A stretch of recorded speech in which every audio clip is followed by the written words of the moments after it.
Selamat datang di channel John Pigum Official. Ini nih ada cerita pendek baru yang saya bawakan. Silahkan siapkan mata, telinga dan secangkir kopi biar fresh dan nikmat.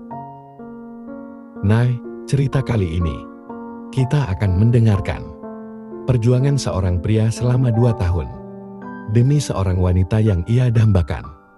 Namun pada akhirnya ia tewas tanpa jejak bahagia dengan pujaan hatinya. Cerita berjudul Kekasihku Pengkhianatku. Selama 2 tahun si laki-laki berusaha untuk miliki si cewek. Namun setiap kali curhatannya selalu ditolak dengan alasannya, "Saya tidak kenal Anda."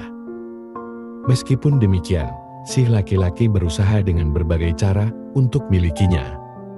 Seiring berjalannya waktu si cewek pun menerimanya dan berpacaran. Selama mereka dua berpacaran selalu saling membantu antara satu sama lain.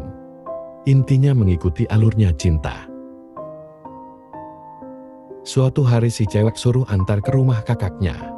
Kemudian tanpa pikir panjang si laki-laki pun bergegas pergi untuk mengantarnya.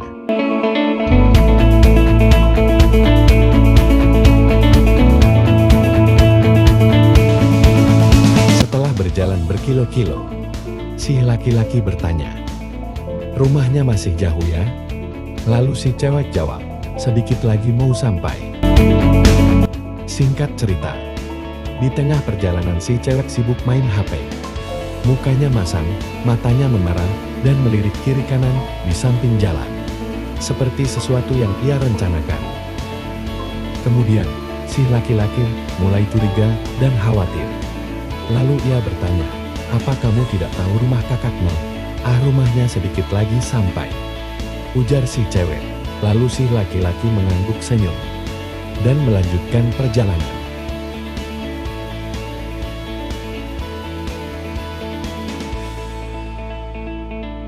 Berjalan beberapa kilometer pas jam 7 malam. Si cewek suruh berhenti di suatu tempat jauh dari perumahan dan tempat itu sunyi dan sepi. Kemudian si cewek ajak hal yang tidak diinginkan. Lalu si laki-laki bilang, "Kau tidak gila kan? Di sini tempat yang tak layak untuk bermain." Di tengah perdebatan, tiba-tiba sekelompok orang mengurung mereka dan langsung menghabisi si laki-laki. Ternyata si cewek sejak lama anggota Bin Bais. Lalu ia pasang orang untuk menghabisi nyawa si laki-laki.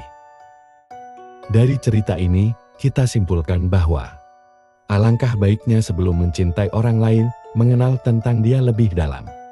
Karena belum tentu orang yang kita cinta itu pada akhirnya menjerat kita sendiri. Ceritanya menarik bukan? Kesannya, mengapa si cewek awalnya menolak? Tetapi seiring berjalannya waktu ia menerima dan berpacaran, lalu pada akhirnya si cewek menjerat. Mengapa demikian?